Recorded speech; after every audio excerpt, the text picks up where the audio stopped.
Okay, so the next stage we go through after we've done all the edge beveling is all the leather is washed as thoroughly as possible, just to remove any excess carbon. If it's an engraving, then we normally scrub around the engraving to remove, again, as much of the carbon as possible. It just means that it takes the picture much clearer, and we can vary the width of the focus on the laser right down from 1/4 of a millimetre etch all the way up to about 1.5 mm, 2 millimeters. This gives much more of a hand-tooled finish to any of the etching that we do, but as you can see, just give everything a really good scrub. The washing also serves another purpose, in so much as when we come to dyeing any of the leather, the first thing that we have to do with any leather is soak the leather just for a very short amount of time in cold water. I always use cold water unless it's being formed, because what it does is, as you're dyeing any leather, it means that the dye gets absorbed into the leather at a uniform level all over, so you don't get the patchiness that you can do if you're daubing using a little dauber. Although we do actually use daubing as part of the stage, not the first stage. The first stage we tend to use dipping as a process. More expensive to do, but it means that we get a nice even colour on the inside as well as the outside as the first layer.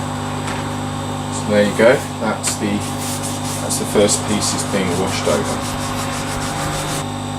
Okay, so now to the next stage, we're going to start the dyeing process.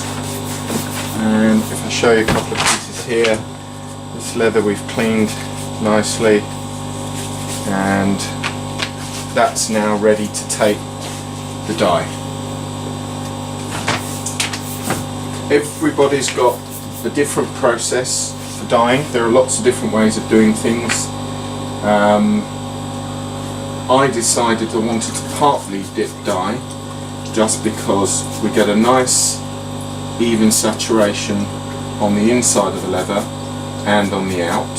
Makes the edges nice and clean and gives you a really good tone of colour depth on all the pieces. What I do is the first stage I start by dip dyeing for a few seconds each piece, just letting the excess drip off, and this way we can actually do a few pieces at a time just to give it that initial depth of colour. As I said, this is definitely not necessarily the cheapest way of dyeing, because you use more dye than you would ordinarily if you just coated the surface. But I prefer the overall finish that you get on the leather, as it doesn't soak all the way through, but it just gives it a really nice even coating as a starting first layer.